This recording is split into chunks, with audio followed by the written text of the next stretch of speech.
There seems to be a lot of hoopla over US coffee chain Starbucks finally entering India through a deal with Tata Coffee.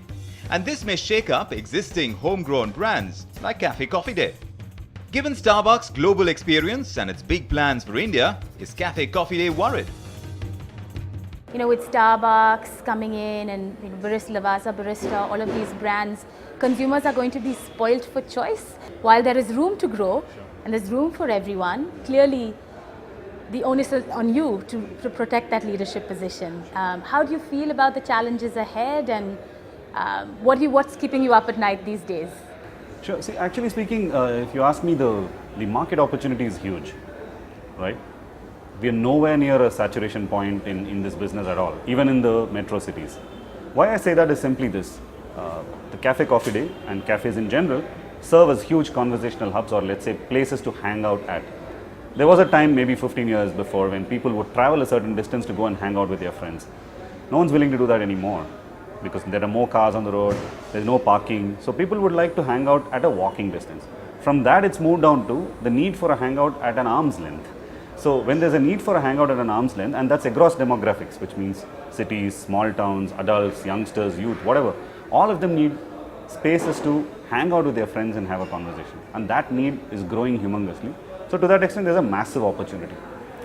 Let me explain that with another metric. All brands put together in a city like Mumbai, the branded chains, so to speak, the number of cafes does not exceed 250.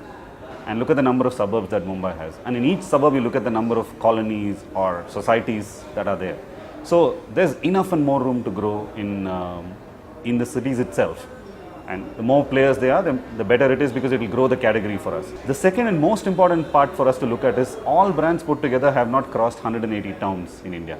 And you know the number of towns that we have, right? It's in excess of thousands. So imagine the day we are able to spread beyond, the day there is a strong enough supply or a back-end network which delivers to these locations, the opportunity is pretty large. So there could be more players, there could be more coming in, but I think there's room for everyone. And it's only going to help in growing the category even further. And it's not just Ramakrishnan. Brand consultants like Anand Halve aren't particularly frothing over Starbucks' entry either. Give me a break. For God's sake, there have been these dozens of brands for the last 10 years at the very least. And the Indian brands are chugging along quite happily, in most cases giving not only those foreign brands a run for their money, but giving them a good hiding. So I think that is grossly exaggerated, the threat. While there is good reason why CCD is not worried about Starbucks' entry, still it's not taking any chances. CCD's investment in premium lounge outlets over the last couple of months is possibly an exercise to take competition head-on through premium offerings as well. Also, I've seen that you've innovated with new formats. You have the Coffee Day Lounge and Coffee Day Square, and I think almost a tenth of your portfolio is going to be dedicated to these slightly more premium offerings. Can you share with us a little bit about that? Okay, more than premium, I would just differentiate it a little differently, in the sense that these are based or designed for customers in different stations of their life, I would say. Experiential. Like fundamentally, a whole lot of youngsters have grown up on Cafe Coffee Day. And if you've typically been to a high street Cafe Coffee Day, you will find that there is a noise factor. The noise comes with a lot of buzz, and the noise is reflected everywhere, right? The colors, the way, the conversations that people have, the music, everything is loud. And that's part of the DNA, because people love us for it.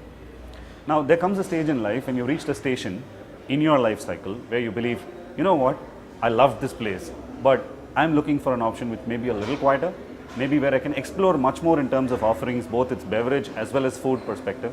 And it's exactly for people like this that we designed something called as the lounge.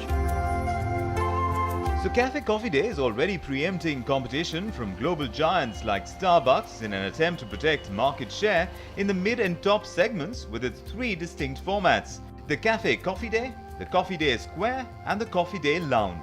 But the question is, will this be enough? The greatest strengths of Starbucks in India will be the aspirational appeal of its brand with consumers and the newness of the cafe experience. Cafe Coffee Day, in turn, will have to develop its social hub positioning further to remain relevant and differentiated to consumers in new and exciting ways. Well, on that note, it's a wrap on Logo this week. Thank you so much for joining in. In case you have any feedback, please feel free to write to us. Our Facebook and our Twitter IDs are flashing on your screen. Alternatively, you can also write to us at logo@utvmoney.com. Till then, have a good day.